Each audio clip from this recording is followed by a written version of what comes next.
yeah, thank you so much, Henrik, for giving me the chance to talk about a topic that I have been advocating for. My name is, as Henrik said, Andy Grabner. I do work for a company called Dynatrace. We are in the APM observability monitoring AIOps space, whatever you want to call it. But what I'm also doing is I am the DevRel, the developer relationships or dev advocate for an open source project called Keptn. So Keptn is a CNCF, a Cloud Native Computing Foundation sandbox project. And you can see for yourself if you go to the website or go to a Git repo on what Keptn can do. Today, I'm only focusing on one part of the Keptn feature portfolio, which is automating the analysis of a deployment or automating the analysis of test results, which Keptn provides through its feature that is called the quality gate evaluation. And in order for Keptn to do this work, it needs to pull data from data sources. And this is done through a so-called SLI provider. And as Henrik mentioned earlier, Keptn already comes with an SLI provider for Prometheus, for Neotys, for Dynatrace. I know one of our users is working on an integration with Wavefront, and I want to show you how you can build your own SLI providers so you can also leverage the automation that Keptn provides to do test analysis automation. And just as Stain did earlier, again, Stain, awesome presentation. I also do some demos. Hopefully the demo gods will be with me. Quick overview of what I'm doing. So there's like 5 parts of my presentation. A quick overview of what are Keptn quality gates.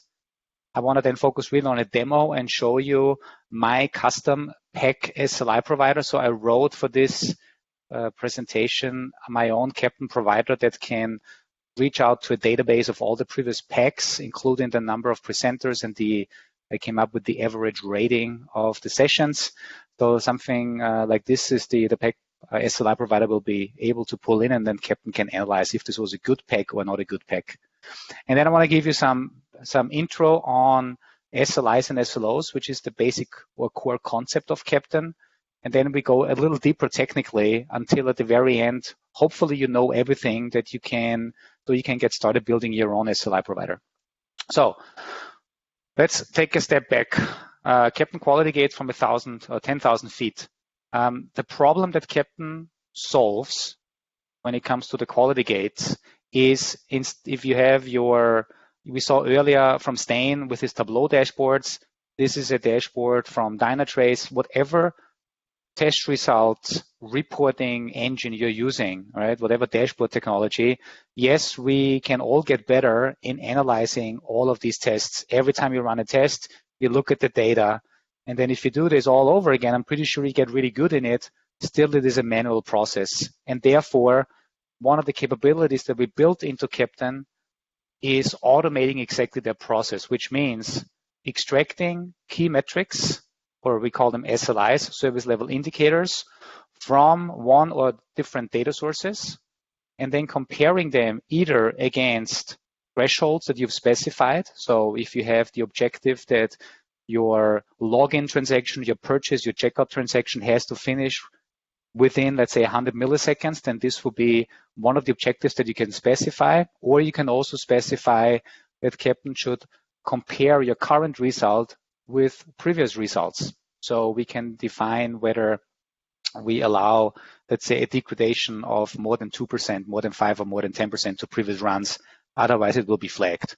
There's some visualization we have in there. What you see here is the Keptn heat map, and also a little charting over time where you can see the individual results. But this is the problem we want to solve. So instead of we having to look at all these dashboards all the time, we just want to automate that. Now here, I want to say thanks to the guys from TrisCon who are going to present later on. I borrowed some slides from them because it made it easier for me, because they will also talk about Keptn, how they use it in their environments. But from a high-level perspective, Keptn is a tool that you need to install right now on a Kubernetes cluster. It can be any type of Kubernetes cluster. We also provide very lightweight installation options using K3s, which I'm going to use later on, where you really just need a Linux box. But Keptn, when you install it, you get a couple of components. You get obviously, you get a UI, which is the bridge. You will get an API interface, so you can also automate Keptn, so you can trigger certain things that Keptn needs to do something. A very central component in the middle is the lighthouse. That's the service within Keptn that is doing all the retrieving the metrics from your SLI providers and then doing the calculation. And then there are the SLI providers. And as you can see here, there's a couple of logos already on there. Now, if you want to tell Keptn or ask Keptn, please run an evaluation, let's say for a particular test run, for a particular time frame, then we can send Keptn an event saying, please evaluate. Keptn will then send that information, it's an event-driven system, to the Lighthouse service, which will pick it up, which then also has access to the configuration of what data, what metrics should be analyzed and how they should be analyzed. The first steps, however, is to query the data from the underlying data sources. And again, you can write your own data source providers. And then at the end, the result will be calculated, goes back into the Keptn data store. And one way to access the data is, visually in the end, also our Keptn's bridge. Now, there are a couple of providers. Now, Stain, hopefully you're still there and watching, because I believe it would be awesome to have a Stain SLI provider, or in your case, maybe a Tableau provider that can automate some of these things that you have shown us earlier in your presentation. So in case you have not seen Stain's presentation, go back. I think earlier, Henrik, remind me, who was presenting on Tableau in the morning? Is still there? Steven Townsend. He also presented, and I'm pretty sure there's many other great presenters in these 24 hours that have their ways of analyzing data. And I just encourage everyone that you try to automate this and maybe provide a data provider for Keptn. One thing that I'm going to do today is I have built a PEC provider, and that's the one that I want to show you. So I want you to learn how you can build your own provider and how all these things work together, because I'm pretty sure you have your own data sources, but you want to leverage the automation. Which actually brings me to the demo of my PEC SLI provider. Before I go into the live demo, just some notes on how this actually works. So I kept it very simple. For me, my data source is a JSON file that I've uploaded to my GitHub repository. So it is a JSON file, as you can see here. And Henrik, I just created this file based on the information I found on the PEC website, where I have an entry for every PEC that I found online with an ID, with a URL to the actual web page, the date, and then also data. And I just, number of speakers was easy, just counted it, and I just came up with a random average rating. But these are basically the 2 data points I have for every PEC and some contextual information. I've developed a PEC provider, which I've installed on my Keptn installation. And once all this is done, then I can say, Keptn, I want you to evaluate a particular PEC, which means Keptn is organized in projects, services, and stages. Why do we have this? Because, as I told in the beginning, Keptn can actually do much more than just pulling out data. We also have a use case for event-driven continuous delivery, where we talk about projects. A project can have multiple stages like dev, staging, production, and you can have multiple services or applications that you onboard. In my simple example, I have one project called the PEC project. I have one service called the PEC service, and I have one stage that I call the quality stage. And when I execute this against Keptn, Keptn will then reach out to my SLI provider. The SLI provider goes to the database, which is my JSON file, then queries, and there's different options. I implemented one that allows me to pass to Keptn an ID. I call it the PEC ID. I know Henrik built an SLI provider for Neotys, where I think, Henrik, you're using the test run ID or the test result ID. For other use cases, you can also specify a start and an end time. So there's a lot of context that can go in. But my context is the PEC ID, and then I'll pull out the data, or my provider puts it out, and then this data will then show up actually in Keptn, right? And then it's also evaluated against some SLIs and SLOs. Now, let's go to the demo. And the first thing I want to do, all of my live demo that I did, I put on this GitHub repo, Grabner Andy /PEC SLI provider. So if I now go over to my browser, let me actually, where is my other browser? It's this one here. So this is the PEC provider. And if you want, you can actually follow along. Let me put this into the chat window. I believe there is some chat somewhere. Here we go. So if you are interested, this is my Git repo, and that Git repo contains the complete obviously source code of my SLI provider, but also how you can test it out in a very simple sample environment. Now, what I've done, I have installed Keptn on an Amazon EC2 Linux machine. I think I chose a T2 Medium.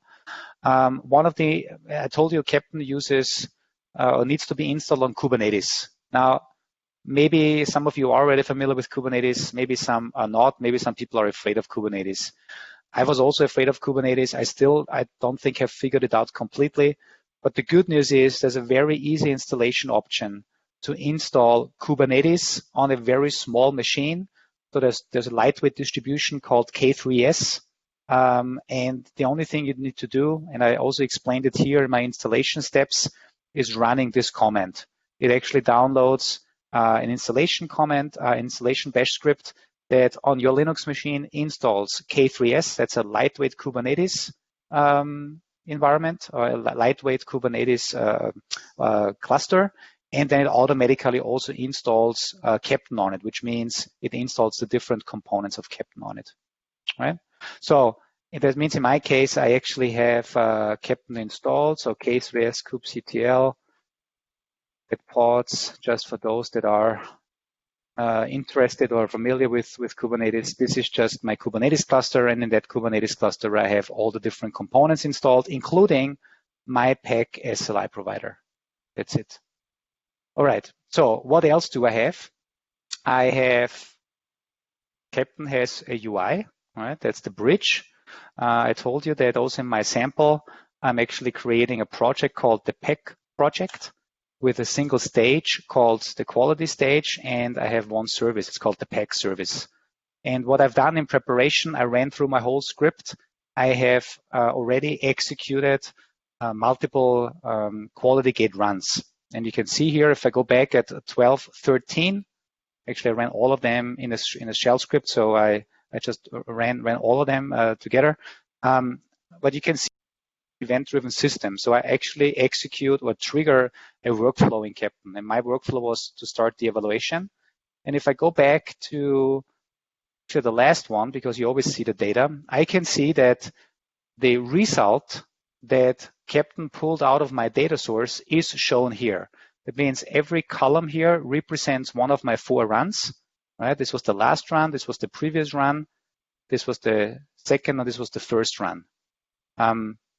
When I executed Keptn, I said, I want to have data from a particular PAC. I want you to extract data from my data source. Now let's have a quick look at the data source. This is the data source I was talking about. So my PAC provider looks at this particular URL. Actually, it's also configurable through a concept of SLOs, but I will come to this later. But essentially, every time I ask Keptn, please pull number of speakers and average rating for a particular ID, then my PAC provider is parsing that data and then returns that result. And then Keptn is visualizing this for me, but it's not only visualizing it for me, you can see it also does an evaluation. It actually evaluates, is this metric, let's say the average rating or the number of speakers, actually as expected. For this, we have a concept of SLOs, service level objectives, and I come to this also in a second in more detail, where you can actually specify what type of metric should be pulled out by the SLI provider, let's say number of speakers and average rating, and also what is the pass and warning criteria. So you can do a pass criteria, you can do pass and warning, as you can see here. You can also specify whether one metric is a key metric, and if that one doesn't meet your pass or warning criteria, then the whole evaluation should fail, and you can also give it different weights. The most important thing is that this can be, fully automated now. So instead of me looking at the raw data, which I know raw is amazing, but I wrote an SLI provider that is triggered by Keptn, pulls out the data, and then Keptn does some magic on top to figure out if every metric is good or not. So we have 4 running. Let me actually do, I think I have 5 results in here, right? I have first PAC, mountain PAC, future PAC, myth PAC, and Jurassic PAC. And I'll just run one more run here. I go to my console because I have my Keptn CLI. I could also do it through the API, but I'm just doing now a Keptn send event. And I'm just looking on the left that I don't make any mistakes. Start evaluation. And then I say, I have a Keptn project called PEC project, and the service is called PEC service. And this is for stage quality stage, quality gate, I believe. Yeah. Let's double check if it's really quality gate. Quality gate. Thank you. Good to double check myself. And then I said, and this is the way normally you could do start time, end time if you have, let's say, a time frame result. But in my case, I pass in a so-called label. So I say PEC ID. I want to have the MUF PEC. And what you can also do here, you can do multiple labels. And one of the labels I always do is a build ID. And you will see why this is important. I'll just run this. So I just triggered a Keptn evaluation, which means Keptn is an event-driven system. I said, Keptn, please do your job. Keptn is now internally sending events, is pulling all the data. And the question is, how can I know whether it's done or not? Well, I get a so-called Keptn context ID, which I can then actually use to query for the status of this particular context. Let me actually go back to my UI here. Right? If I refresh, I can now see that the latest evaluation just came in at 15:04.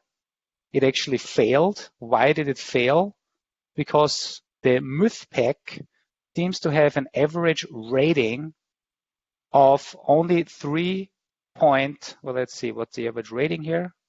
Right. So I have all the different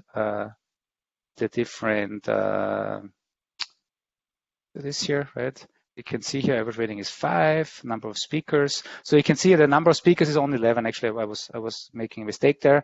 So you can see all the results that it was pulling in, and you can also see the final score. So it actually penalized me because I've specified that I want to have a certain average rating. And if that drops below a certain number, then this is bad. If the number of speakers drop below a certain number, then this is also bad. So in the end, we calculate a total score. And in this case, the total score was calculated as 58 out of 100 potential points, which is why this was then considered as a bad PEC, even though I know I was at MUF PEC and MUF PEC was not a bad PEC.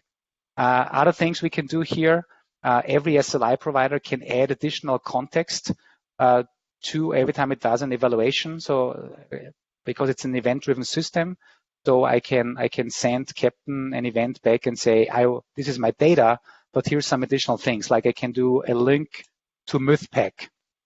All right. So this was actually, maybe I did the wrong link, but this was the URL that I placed in my raw data, or in this here.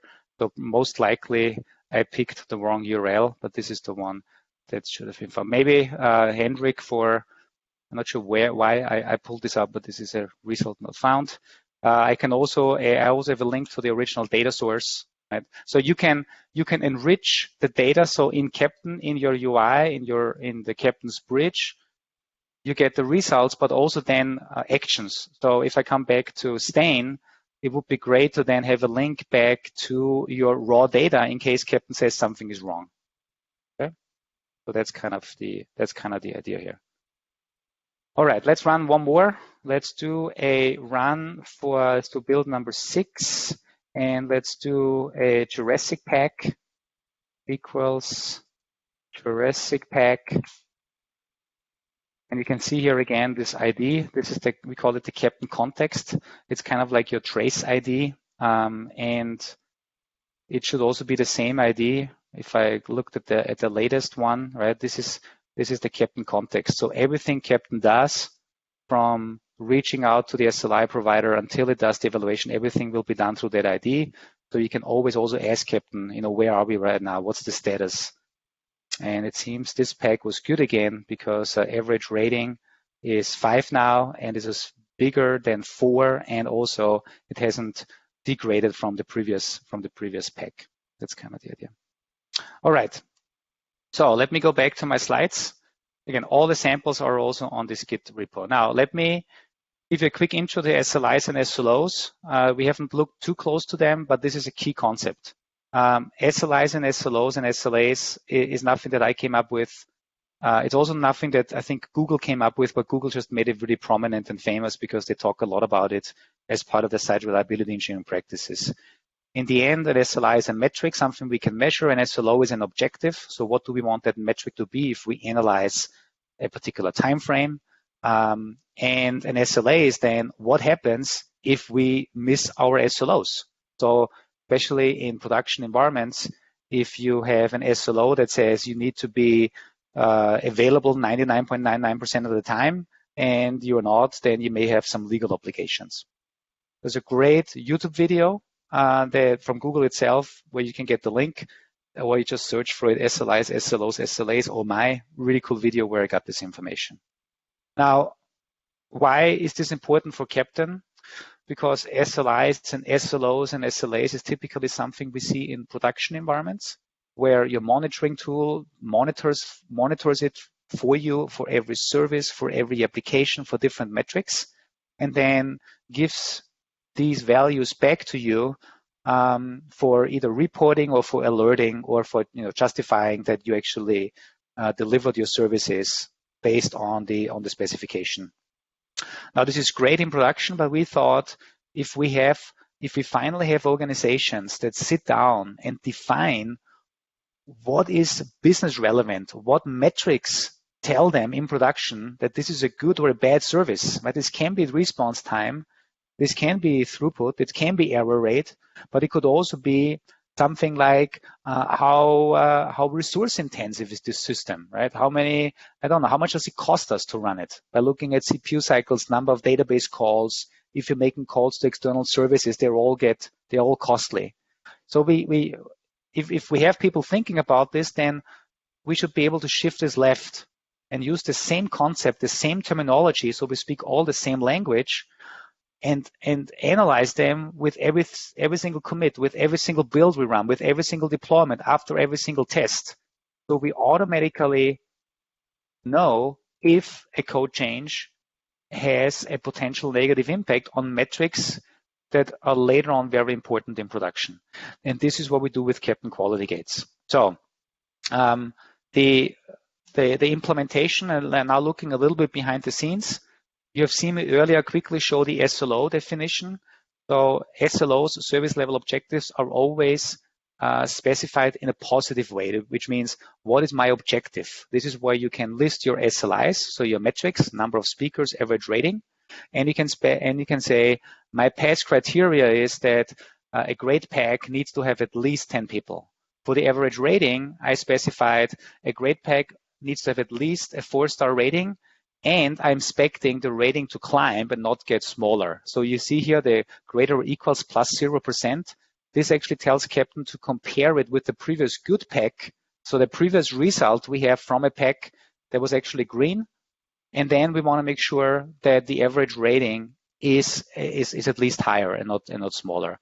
Also warning, if it doesn't pass, then if it's at least bigger than 3, then it's warning. And if it's not bigger than 3, then it's considered fail.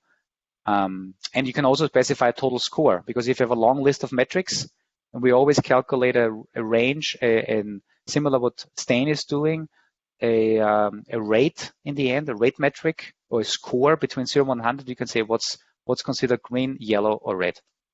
Now, also if it's necessary, you can specify so what is behind a particular indicator. I have number of speakers and average rating. In my simple example, I'm just taking the same names and take the values from my JSON file.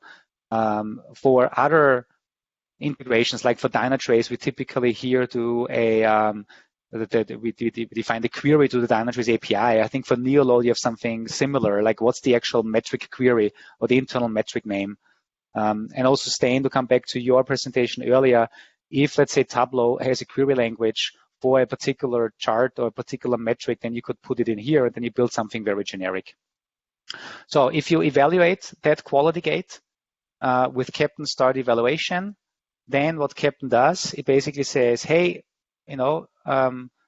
pack provider, because you have to enable an SLI provider for a Keptn project. It says, I know you are my provider.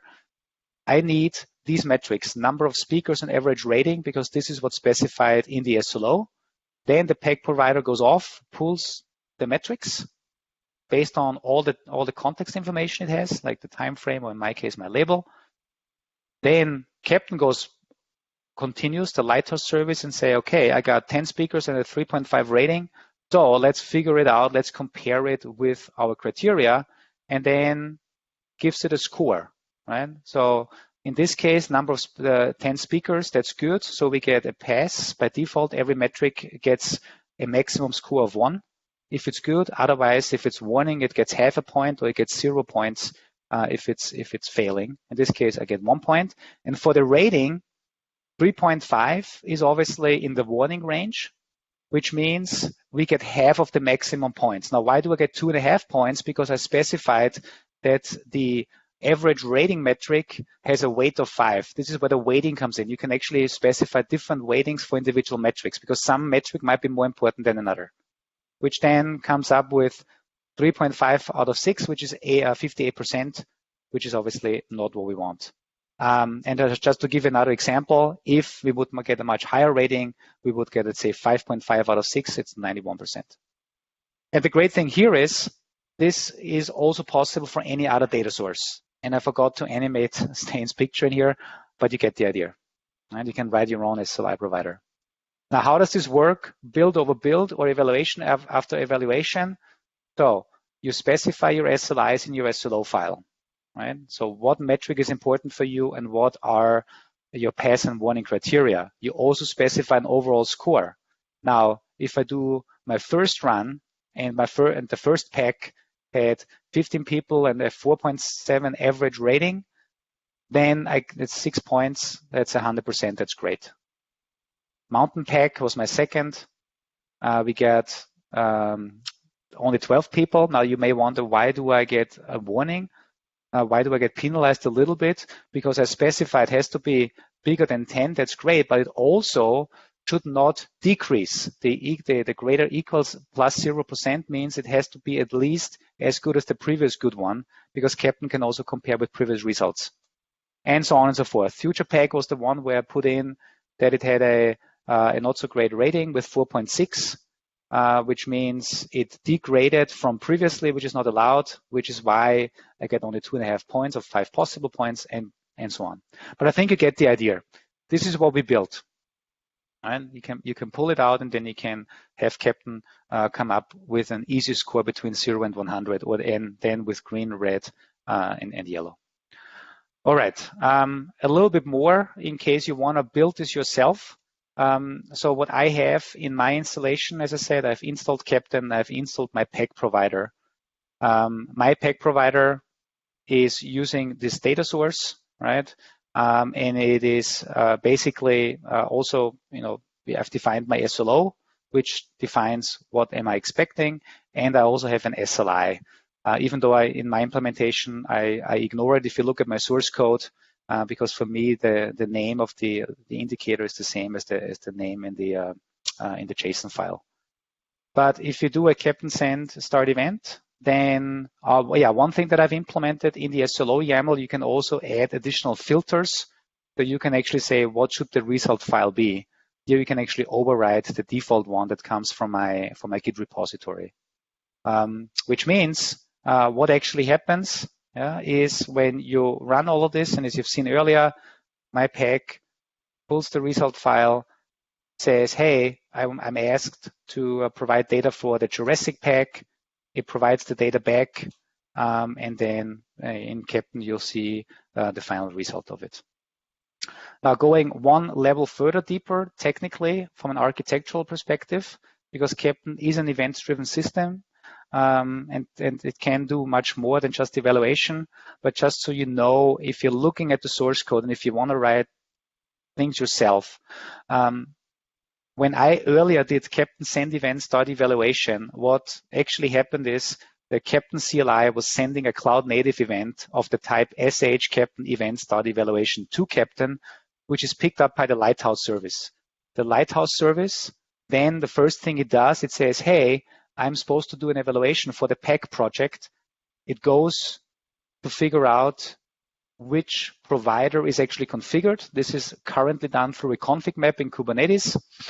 Says, hey, it's the PEC SLI provider. That's great. The next thing it does, it goes into Keptn's internal Git repo. So Keptn comes with a Git repo where you can upload all the relevant files, whether this is SLIs or SLOs or test files and so on and so forth. So it parses the SLO. And then it says, okay, now I know I need to send an event to the PEC SLI provider, and I need the number of speakers and the average rating. So this event is sent off. My PEC provider handles this event, and it's called the internal event get SLI. What my provider does, it parses the SLI YAML, but I told you I'm just using the same names to map it to the JSON file.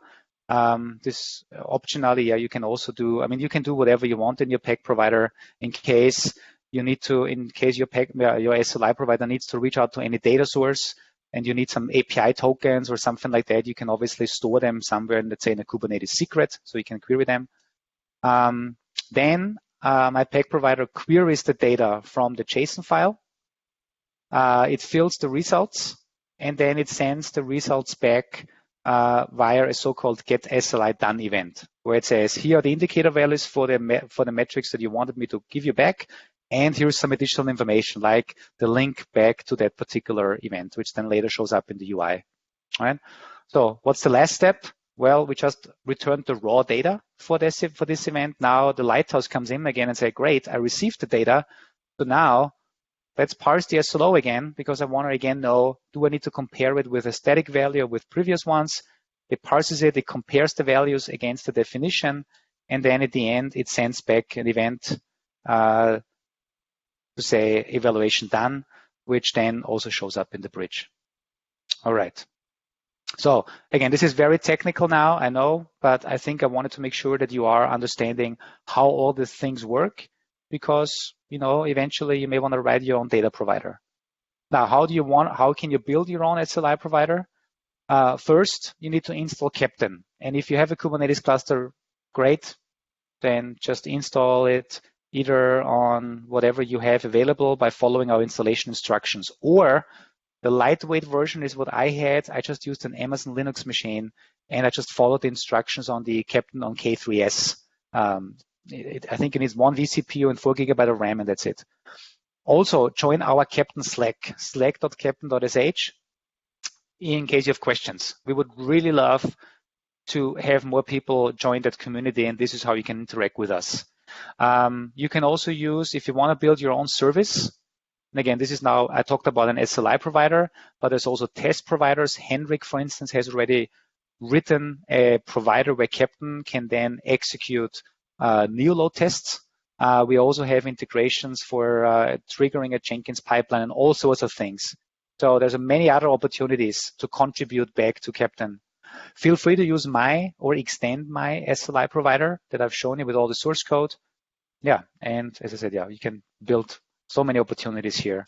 What we did in order to make it very easy, if you start from scratch by writing a new provider and you use that template has already, you can compile it and it works. It already has some sample code in there that you just need to uncomment, and then you can actually run with it. So very straightforward on how to write your own provider. Because basically what a provider is, you need to, it is a container that runs in Kubernetes, and that container is basically listening for events. That's what it is. Also a heads up, there is Roman, who was in the break earlier in the previous discussion. They are going to show you how Keptn can actually be used in the context of performance testing and how they are using it. Because again, my goal today was to show you how you can extend it and what the general capabilities are, but these guys will show you how it's used in real life. And yeah, if you have any questions, if you want to follow up with something, here are my details, how you can find me on Twitter, but also Keptn, join us and go to the Keptn website, go to the Keptn Git repo. There's a lot of content out there, also videos and so on. But I really believe that, you know, we are trying to build something here that in the end helps every performance engineer to automate one piece of their work that we're doing manually right now. All right, awesome, Andy, as usual. My question would be very specific. I was wondering, what are your non-functional requirements to say that the Back to the Future was bad? So this is the moment where I said, no way, I cannot listen anymore. It's outstanding. I know. I just had to come up with something, right? That actually. I thought the indicators would be the number of Red Bulls cans or coffee within 24 hours to measure I don't know, how entertained the presentation were. I don't know. That could be it. Yeah. No, that's a good point. Yeah. But I'm sure there's always room for improvement, right? Sure. Now, just to add, Andy mentioned that there's a template is in Go language, but if you're a Python expert or if you're a Java expert, there's no real language that is required to build your own SLI provider. It's just like a sort of a exactly. web server that will receive a specific HTTP post with a payload, and you just have to handle it. So basically, it needs to be compatible with the Cloud Event SDK, and then you can do the magic by exactly. And pushing back the metrics back to Keptn as an event. Mm-hmm. Exactly. All right. So I don't have any major questions because I already asked tons of questions when I was building my own SLI provider. So as of now, I don't have any major any questions. So I will ask the other pack members connected. So Joey, Alan, or Roman, do you have any specific questions related to Andy's presentation?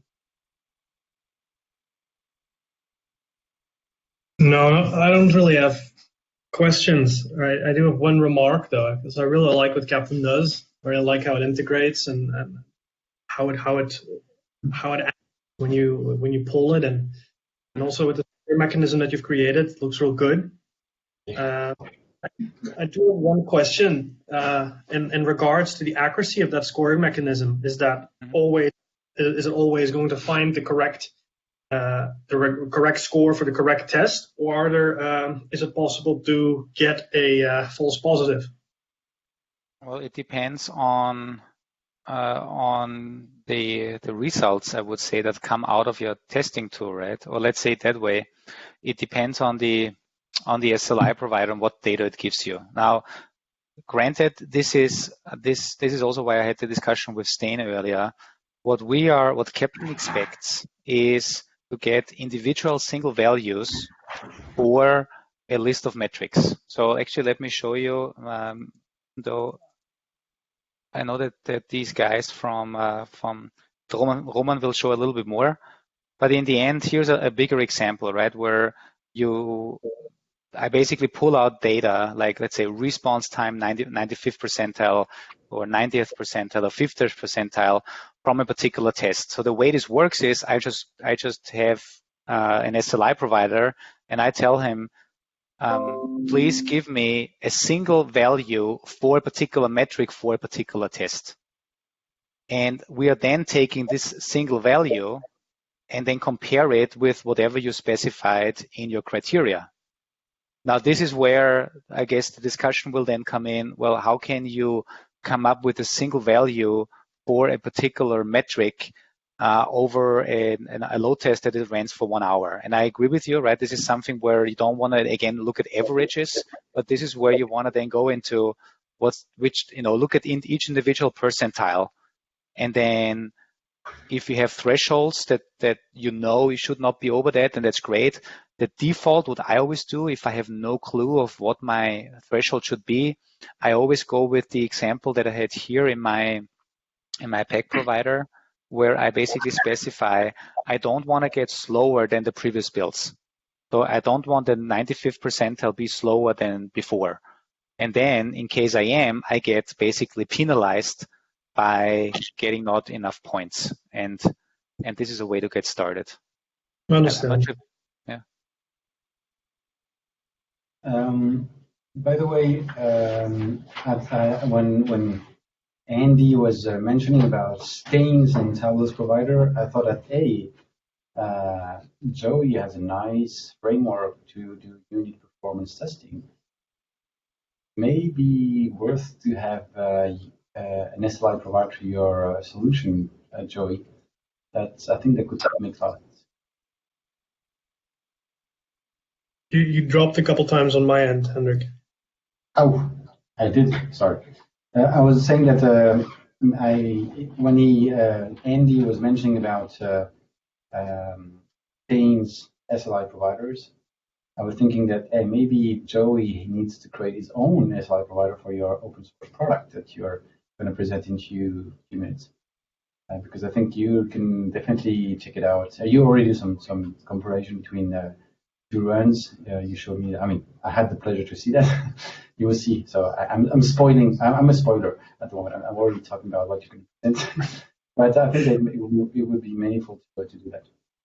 Yeah, definitely. The quick sneak peek for what I'm going to show, for example, in my demo, is that I also use a smaller sample size that you would have in a normal load test, because I will be testing on unit level. But I do use statistical tests to figure out how much difference there is between one run and another run. And I do that with basic statistics that I just Googled up and looked at how it works, and then I use that. And those are statistical tests that use the variance, the mean, all that stuff to figure out how much change is there in between. So there are proven statistical methods that can actually, standalone basis, figure out how much change there is between builds. Like, we have our own one that me and Stan developed that does that too, which it does it in a bit nicer way, I find. But it's all the same idea. So I really like to use statistical tests, like a t-test or an f-test, to check out how variance regression is there between two tests. And that's also what I'll be going into in my talk. But I won't be focusing on that, but I will show some stuff about that. Yeah, so I think this is a great thought, actually, because right now our SLI service that is evaluating the results, right now the only thing we can do is we can take one or multiple previous runs, and then you can specify, do you want to compare the latest one with that set of data? Either, I think we support average, P90, P95, and P99. So and then having different statistical, and I'm not a statistical genius, I actually have no idea about it at all. But we could easily extend the Lighthouse service with additional statistical methods that you can then apply on individual values. That would be cool. Yeah, especially once you get these numbers, like in a tulip or in a list, it's really quickly to calculate over large sets of numbers. Programming languages are very good at that. It's usually the loading in and getting that language into memory that can take the most time. So that's also with our frameworks. I'm comparing Keptn a little bit to that. So how we do it and the challenges that I faced with is that when I see we load in as much results as we possibly can, and if we load in more and more and more, then the times are going to go up and it's going to come slow. But if this is running in a pipeline, if this takes 30 seconds or 5 minutes, I don't care, as long as it comes back. So I'm a little bit more on the side that I think like I don't matter that much how much data I load in, as long as my statistics are accurate, then I don't mind it. 1 second.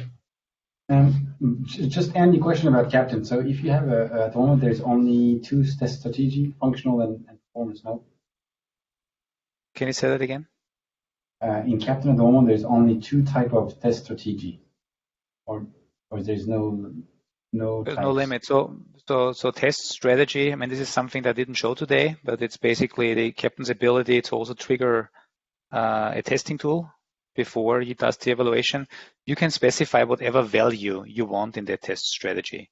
And then it depends on the tool that is actually registered to handle the test execution to say, can I do this type of test?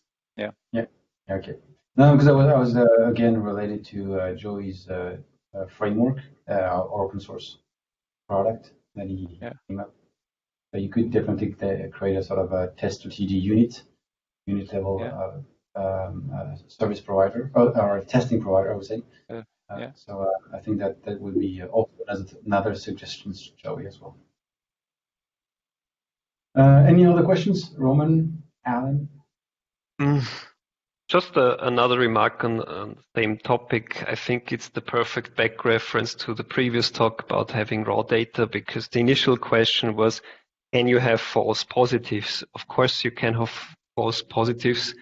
If you didn't consider enough what your data is, and first of all, you have to understand what's the raw data to actually, let me start over again. Yeah, you're having a load test, you're having a lot of data points, and you're shrinking it down to one number.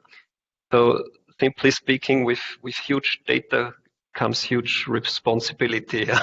So you want to make really sure that you are having a representative number. So I think it might be even a cool idea to have something intrinsically even, that if you specify one metric in Keptn, maybe, let's say some average 90 or percentile or whatever, and intrinsically you could actually always also get the standard deviation or the variance. So other statistical means that tell you something about how your data is spreading, just for further indication, and have these compared additionally from one release to the other. Yeah, I'm just thinking. Yeah, no, that's great, and that's what I said earlier to Joey. We can build this into the Lighthouse service, because right now through the SLO file you can specify how a metric should be compared with the previous builds. Could it just be compared with the average across the 5 previous ones, or statistical? You can implement this with whatever statistical means you want, and that's why I think we should have a follow-up discussion. I think we also learn more. The more we use it, the more we find out what we need to kind of adjust. And Roman, also to your point with the false positives, again, credit to you guys, because you've been using Keptn for a while and gave a great feedback. One of the things we are doing in the next version is you can also invalidate data, because right now, once data is in Keptn thinks this is the truth for that particular test run. So what's been implemented in the next version is that you can invalidate individual test runs, so that, if you have some bogus data for whatever reason, then you want to get rid of that. Yeah, it happens quite fast that you kick off the wrong scenario or something like that. Yeah. Right. Any other questions? Yeah, so I had a question. Hi, Andy. Hi, everyone. Hi. So I'm in a situation where we could potentially use this Keptn, so it's quite interesting for me. First practical question is, I think you said that it requires a Kubernetes, so that could be a blocker for us maybe on the client project that we're on.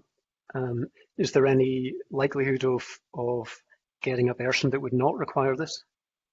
So right now we are requiring Kubernetes because we have 2 or 3 dependencies on Kubernetes, and we also leverage the fact that Kubernetes gives us a couple of things that we want from our system.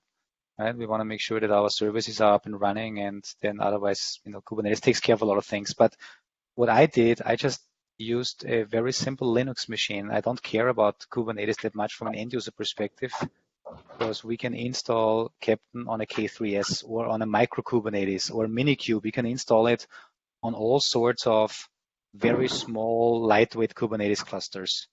And if this is also a blocker for you, then let me know. Then I would like to know why this would also be a blocker. Yeah, internally wouldn't be a problem, and we may do that anyway. But of course, sometimes we find ourselves in a totally locked down situation where you can only install, approved software for a particular organization. Understood. Yeah. But yeah, totally understand. It's a good way to design it. So my other question is, the reason I think it could be of interest to us is because we are trying to work with developers and encourage them to define the SLOs, let's say for APIs, and hold those SLO definitions in the Swagger file where they're defining the API. And so I was wondering where are your SLOs held in Keptn, and is it possible, does it exist already, that you could maybe read them, say, from Swagger or API definition before kicking off a test or whatever? Yeah, so Keptn internally holds a config repo, a Git repo basically, and you basically upload your files to that GitHub repo, right? So that means in your scenario, in your delivery process, you will basically say, hey, Keptn, here are the SLOs. That means you either we come up with a solution where we can take a Swagger definition and then also use that as an SLO definition, or you kind of extract your SLO definitions into the definition that we need, and then you just upload it to Keptn as part of a delivery process. Now with upload, what I mean, just to make this, it's not that hard. If I share my screen quickly again, let's see, it's this one, right? So Keptn has an option to say Keptn add resource. So this is where I can upload my, any file from my local environment to the Keptn Git repo. That will be one option. The other option is, because Keptn internally holds a Git repo, and you can also specify an upstream Git. So what I could do is I can quickly show you this here. This is one of my upstream Git repos from a different Keptn project. So in this case, I'm using Keptn for multi-stage delivery. So I have dev, prod, and staging, where in the example before I only had a quality stage. But let's go to staging. So here, under my simple node project, I have my SLO YAML. So, and nothing holds you from, updating this as part of your delivery, either here in the upstream Git, and then Keptn will pull anyway from the upstream Git before it does something. Or the other way what would be possible is that you say, as part of your delivery pipeline, one step is before you kick off Keptn. Keptn, here is my current SLO, and then you do it through the Keptn add resource comment. Mm-hmm. This makes sense, kind of? Yes, it sounds good. Yeah, and we also try to Keptn spec. We are an open source project, right? So we try to do everything the way that everything is clear, everything is well defined. And here you can also find our specifications for our SLIs and SLOs. We also try to get feedback on whether the way we do it here actually is the right way, if something is missing. And also happy to say, hey, if you say the way people are doing it out there is through Swagger, then hell, we should probably figure out a way how we can get this information into our SLOs, or write a parser, or adapt our format to something Swagger has already implemented. Something where we need feedback from folks like you. Yeah, well, I certainly see it that most of the teams we're working with are using Swagger. Mm-hmm. Then how do they define the SLOs in Swagger? How does that work? Well, that is basically part of the design process. So they're doing it together with the business guys, the product owners, or whoever. And so I suppose they're in the end entering it manually, but they're using Swagger as the central store for that. Mm-hmm. Okay. So yeah. They have created some of their own keywords in the Swagger files. Sorry, I missed the first bit, Henrik. Because I don't think that SLOs or SLIs are the same specification from the Swagger, the OpenSpecs API. I was wondering if they have added their own sort of comments or whatever in the Swagger files to do that. Yes, I think they have customized it to do this. Right. Mm-hmm. All right. Any other questions? No, doesn't seem so. All right, so we have 2 minutes. So let me do